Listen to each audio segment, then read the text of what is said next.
Good morning everyone. Welcome to our class. तो आज की क्लास में हम आगे बढ़ते हैं। ठीक है, थोड़ा सा मैं आपको डिस्क्रिप्टिव चला जाता हूँ आज क्योंकि ये चैप्टर हमारा एंड होने जा रहा है। ठीक है, तो इसमें हमने फर्स्ट मेथड पढ़ी थी, वो पढ़ी थी फैक्टराइजेशन मेथड, जो कि आपको आपके मैम ने पढ़ाया था।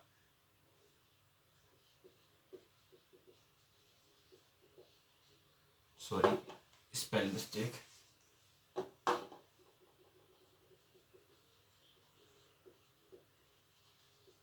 ठीक है, सेकेंड आपने पढ़ी थी फॉर्मूला मेथड, जो कि मैंने आपको बता दी थी। ठीक है, जिसको क्वाड्रेटिक फॉर्मूला भी बोलते हैं। और थर्ड आपने पढ़ी थी कंप्लीटिंग द स्क्वायर, जो कि हमने लास्ट क्लास में पढ़ी थी। ठीक है, ये तीन मेथड के बारे में हम जो है अच्छे से पढ़ चुके हैं, सारी चीज़ों को जान चुके हैं, क्या होती है क्या नहीं होती है। ठीक है, आज थोड़ा सा मैंने सेटअप चेंज किया है, तो मुझे बता देना एक बार कमेंट सेक्शन में अगर ये चीज़ आपको क्लियर हो रही है कि नहीं हो रही है, बोर्ड पे सारी चीज़ें विजिबल हो रही है कि नहीं हो रही है।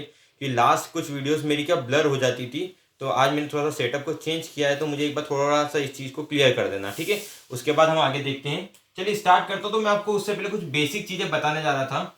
ठीक है, हम थोड़ा सा चीजों को देख लेते हैं। वैसे ये यहाँ खत्म हो गया क्योंकि सीबीएसई ने जो डिडक्शन किया है हमारे सिलेबस में, जो 30% का जो डिडक्शन हुआ हमारे सिलेबस में, उस सिलेबस के अकॉर्डिंग अब हमारे पास में वर्ड प्रॉब्लम्स नहीं बची हैं। ठीक है, कुछ क्वेश्चंस बचे हैं वर्ड प्रॉब्लम से रिलेवेंट अपने पास में, उनको मैं जो है आपको मोस्ट प्रोबेबली वेडनेसडे तक कंप्लीट करा दूंगा। ठीक है, क्लियर है आपको इतना? तो वो देख लेंगे हम। ठीक है, आज एक क्वेश्चन करा दूंगा मैं आपको। वैसे उससे पहले मैं कुछ आपको चीजें क्लियर कर देना चाहता हूँ। इस चीज को जब तक मैं क्लासेस ले रहा हूँ आपके लिए थोड़ी सी चीजें क्लियर हो जानी चाहिए। वो ये है, सबसे पहला आपकी लेक ऑफ प्रैक्टिसिंग मुझे दिख रही है, क्योंकि मेरे पास में कोई डाउट सेशन नहीं बन रहा है किसी भी चीज का। मैंने क्लास 9th भी ले रहा हूँ, 10th भी ले रहा हूँ, 8th भी लिया था। बच्चों के डाउट्स आते थे, लेकिन 10th क्लास में डाउट नहीं आ रहे, जबकि मुझे पता है कि मेरे क्लास में डाउट बनना जरूरी है, क्योंकि मैं आपको टॉपिक वाइज पढ़ाता हूँ। तो डाउट बनना स्वाभाविक सी बात है, मेरी क्लास में तो डाउट बनने ही चाहिए, क्योंकि मैंने आपको एक टॉपिक करा दिया, उसके रिलेटेड 20 टाइप के क्वेश्चन मान लीजिए, तो आपसे 10 बन गए, 12 बन गए, 18 बन गए, लेकिन एक या दो क्वेश्चन तो ऐसा आ ही जाता है जो कि आपसे नहीं बनता, और आपसे नहीं बनता तो वो मेरे पास आना जरूर चाहिए था, वो अभी तक नहीं आ रहा है। इसका मतलब आप मेरी वीडियोस को या तो पूरा नहीं देख रहे हैं, या तो आपको डाउट्स नहीं है, आप बहुत ही अच्छे बच्चे हैं। ठीक है, और अगर आप बहुत अच्छे हैं तो बहुत अच्छी बात है ये चीज। ठीक है, सेकेंड चीज जो आपको मैं क्लियर कर देना चाहता हूं, बेटा बेसिक को बहुत अच्छे से पढ़ लेना, जो भी चैप्टर का बेसिक है। ठीक है, बेसिक किसका, चैप्टर का, वो पढ़ लेना, क्योंकि क्वेश्चन जो है वो बुक से कम बनते हैं और यहां से ज्यादा बनते हैं। हम सिर्फ मेथड को अडॉप्ट करेंगे, लेकिन क्या होने वाला है, क्या बनने वाला है, ये सारी की सारी चीजें डिपेंड किस पे करती हैं, इन पे करती है। 2 मिनट रुक जाना, थोड़ा सा मुझे लग रहा है लाइटनिंग प्रॉब्लम आ रही है। नहीं, चलिए ठीक है, चलेगा। तो यहां पे हमारे पास ये उस चीज से बनती है। क्लियर हो रहा है ना आपको इतना? चलिए, इसके अलावा जो तीसरी चीज मैं आपको बताने जा रहा था, वो मैं ये बताने जा रहा कि अब आपका सिलेबस जो 30% कम हुआ है, तो आपकी प्रैक्टिस को आपको बढ़ाना पड़ेगा। आपकी प्रैक्टिस डबल हो जानी चाहिए। उसका रीजन मैं अभी आपको बता देता हूं बहुत ही सिंपल तरीके में। मान लीजिए पूरी मैथ्स में आपके पास में 100 क्वेश्चन थे, 100 में से आपके पास में एग्जाम में 35 क्वेश्चन आते थे। ठीक है, अब आपके पास में ये 100 क्वेश्चन जो है ट्रांसफॉर्म होकर सिर्फ 70 हो गया, क्योंकि हमारे पास 70% सिलेबस बचा है ना, 70% बचा है ना, तो 70% हमारे पास में क्वेश्चन, यानी 70 क्वेश्चन हो चुके हैं हमारे पास में। इसमें से कितने आने हमारे पास में? 35 क्वेश्चन आने। यहां पे हमारे पास में छोड़ने के लिए 65 क्वेश्चन थे। मतलब इस टाइप के क्वेश्चन हम जो है अवॉइड कर सकते थे, क्योंकि 35 टाइप के आते थे। अवॉइड करने का ये मतलब है कि छोड़ ही देते थे, पूरी तरीके से छोड़ते नहीं थे, लेकिन हम कर सकते थे। इसमें हम मान लो कि अगर 2-3 क्वेश्चन टाइप के क्वेश्चन नहीं भी करते चलता था, 2-3 छोड़ो, 10 टाइप के क्वेश्चन भी नहीं करते थे ना 65 में अपन, तो चल जाता था। लेकिन यहां हमारे पास सिर्फ 35 बचे हैं, और अगर हमने 10 टाइप के क्वेश्चन अगर वो छोड़ दिए तो हमारे लिए दिक्कत हो सकती है, और दिक्कत हो गई यानी कि स्कोर कम हो जाएगा हमारे पास में। ठीक है, सॉरी, ठीक है, स्कोर कम हो जाएगा, और अगर स्कोर कम हो गया तो प्रॉब्लम हो सकता है, इसलिए मैंने इस चीज को आपको थोड़ा सा एक्सप्लेन करना चाहा। ठीक है, क्लियर है आपको इतनी चीजें? तो इस चीज को आप होप समझ चुके होंगे कि आपको प्रैक्टिस डबल करनी है। तो बेटा ज्यादा से ज्यादा डाउट करो, और मैं आपको पैटर्न बता देता हूं, 2 कॉपियां बना लेना आपकी। एक बनानी है आपको प्रैक्टिस कॉपी, एक बनानी है आपको फेयर कॉपी। ठीक है, प्रैक्टिस कॉपी में जो भी आपके क्वेश्चन है उनको सॉल्व करो, अगर वो करेक्ट हो जाता है तो प्रैक्टिस कॉपी में उसको ले आओ, मतलब सॉरी फेयर कॉपी में उसको ले आओ। अगर नहीं सॉल्व होता है तो फिर आप डाउट पे आ जाओ, यानी कमेंट सेशन। डाउट यानी सीधा सीधा कमेंट, ठीक है। मेरे कमेंट बोलने का मतलब ये नहीं कि आपको कमेंट करना है, मेरा इसका मतलब है कि आपके पास में ये आ गया। दूसरी चीज, अगर आपके पास में अगर आपको समझ में नहीं आता तो भी आप इस कमेंट सेक्शन में बताओ कि आप सर ये प्रॉब्लम आ रही है, लैंग्वेज समझ में नहीं आ रही है, आप लैंग्वेज चेंज करिए, या जो भी प्रॉब्लम आ रही है आप मुझे इस चीज के लिए क्लियर कर सकते हैं, ठीक है। इसके अलावा तीसरी चीज, अगर आपको पसंद आता है तो एक काम करना, लाइक करना, ताकि मुझे मालूम पड़ जाएगा कितने बच्चे देख रहे हैं और जितने बच्चे क्या कर रहे हैं, क्योंकि आप जनरली 2-3 मिनट की वीडियो देख के छोड़ देते हैं।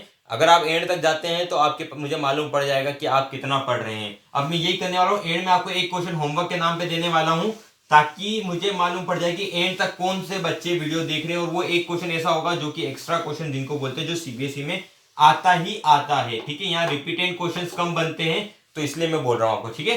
चलिए क्वेश्चन की तरफ आ जाते हैं, टाइम ज्यादा हो जाएगा नहीं तो अभी वीडियो का लंबी चली जाएगी। सबसे पहली चीज, क्वेश्चन में एक एग्जांपल ले लिया मैंने, आपकी बुक की एक्सरसाइज का ही है। बोल रखा हमें कि sum of square of 2 consecutive numbers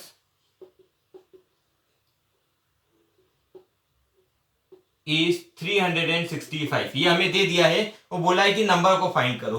तो हम क्या करेंगे, तो हमारा करने का तरीका कुछ इस तरीके से होगा। हम लिखेंगे let the numbers be x and x plus 1। Consecutive का मतलब आपको पता है एक के बाद एक, तो पहला अगर एक्स होगा तो दूसरा मतलब एक्स प्लस 1 हो जाएगा। जैसे 2 है तो 3 हो जाएगा, 3 है तो 4 हो जाएगा। इसको बोलते हैं कॉन्जिक्यूटिव नंबर्स, ठीक है। अब हमें पता है क्वेश्चन के अकॉर्डिंग, यहां लिखेंगे अकॉर्डिंग टू क्वेश्चन, हमारे पास में क्या दे रखा है, पहले नंबर का स्क्वायर प्लस दूसरे नंबर का स्क्वायर जो है वो किसके बराबर आ जाएगा, 365 के। स्क्वायर ऑफ 2 कॉन्जिक्यूटिव नंबर्स का सम, तो ये दो नंबर का स्क्वायर कर दिया, उनका सम करने पे ये बन रहा है हमारे पास में। सोल्व करते हैं, एक्स स्क्वायर यहाँ आइडेंटिटी लगा दी ए प्लस बी होल स्क्वायर की, तो ये हो जाएगी ए स्क्वायर प्लस 2ab प्लस का बी स्क्वायर, सॉरी 2ab लिख दिया, 2ab इज इक्वल टू 365। तो ये हो जाएगा एक्स स्क्वायर हो जाएगा 2x square plus 2x plus 1 बराबर 365। अब यहां से आपके पास में दो रास्ते खुल जाते। चलिए एक और स्टेप लिख देता हूं मैं, इससे बाद आप देख लेना। तो ये हो जाएगा x square plus 2x plus 1 minus 365 बराबर 0, 2x square plus 2x minus का 364 बराबर 0। सब में देखो 2 कॉमन आ रहा है तो मैं 2 बाहर निकाल दिया, तो ये बच जाएगा हमारे पास x square plus x minus का 182 इज इक्वल टू 0। ये 2 मल्टीप्लाई में उधर जाके कायम हो जाएगा डिवाइड में, तो x square plus x minus 182 बराबर हो जाएगा 0। अब यहां से आपके पास में दो मेथड खुल के आ गई हैं। दो मेथड कौन कौन सी खुल के आ गई है, अगर अपन चाहें तो यहाँ पे स्प्लिटिंग द मिडिल टर्म को यूज कर सकते हैं, और अगर अपन चाहें तो यहाँ पे फॉर्मूला मेथड यूज कर सकते हैं। कंप्लीटिंग द स्क्वायर तभी यूज करनी है जब हमें क्वेश्चन में बोला जाएगा, उससे पहले हमें कंप्लीटिंग द स्क्वायर मेथड का यूज नहीं करना है। मैं आपको इस चीज को क्लियर कर देता हूं अभी कि कंप्लीटिंग द स्क्वायर जब तक बोली नहीं जाए तब तक नहीं करनी है। अगर splitting the middle term use कर रहे हैं आप, यानी फैक्टराइजेशन मेथड कर रहे हैं, तो आप कर सकते हैं, नहीं तो आप कौन सी यूज करेंगे, फॉर्मूला मेथड यूज करेंगे। और फॉर्मूला मेथड में आप सबसे पहले निकालेंगे डी, जो कि होता है बी स्क्वायर माइनस 4ac। ये क्यों निकालना पड़ता है, इससे हमें क्लियर हो जाता है कि आगे सोल्व करना है कि नहीं करना है। जैसे मैं यहाँ पे वैल्यू पुट करता हूं, तो ये हो जाएगा 1 का square minus 4 into 1 into minus का 364, सॉरी 182। तो ये हो जाएगा हमारे पास 1 का स्क्वायर 1 प्लस 8, 32 का 2 कैरी 3 728, ये हो गया 729। तो डी की वैल्यू जो मेरे पास में निकल के आई है वो आ गई है 729, और ये वैल्यू मेरे पास निकल के आ गई। इसका मतलब हमारे पास में डी क्या है, 0 से बड़ा है, मतलब हमारे पास 2 डिस्टिंक्ट रूट्स बनने वाले हैं। अब बहुत इजी हो चुका है, x बराबर होता है माइनस का b plus minus under root b square minus 4ac upon में 2a।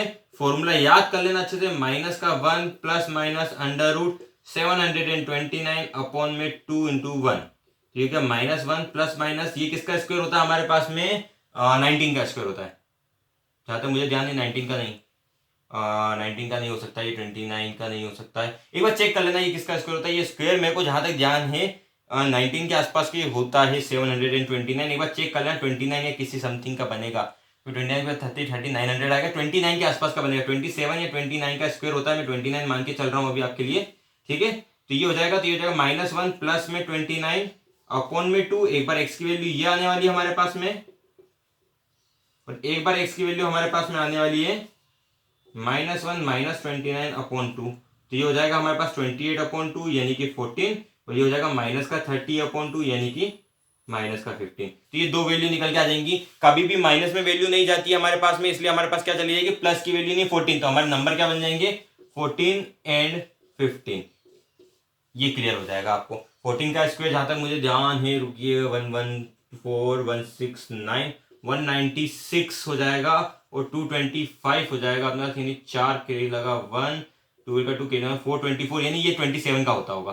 ठीक है, चेक कर लेना एक बार इसका रूट क्या होता है ना, इसका रूट एक बार चेक कर लेना। ये रूट मैंने मन से ले रखा है, आप कंफ्यूज मत होना, इसके आगे का आपको सोल्व कर लेना है। ठीक है, मैंने आपको मेथड तो वैसे बता ही रखी है, इसके आगे का आप खुद से सोल्व कर लेना, आपके पास में आंसर क्लियर होके आ जाएगा। ठीक है, आ रही है ना आपको इतनी बात समझ में। ठीक है, तो ये हमारे पास में बन चुका है, इस टाइप से हम क्वेश्चन को सॉल्व करेंगे। ये क्लियर हो चुकी है ना आपको। अब आपको बस एक ही काम करना है, प्रैक्टिस प्रैक्टिस एंड प्रैक्टिस। 2 दिन में मैं चैप्टर खत्म करा दूंगा। 2 दिन तक में आप जितने मुझसे डाउट पूछ सकते हैं पूछ लेना। उसके बाद में अगर आप मुझसे डाउट पूछते हैं तो मुझे टाइम लग जाएगा, क्योंकि मैं नया चैप्टर कराऊंगा, तो नए से वापस पुराने पे आना थोड़ा सा मुश्किल हो जाता है। ठीक है, तो आज के लिए इतना ही। Thank you, have a nice day, stay home, stay safe. ठीक है।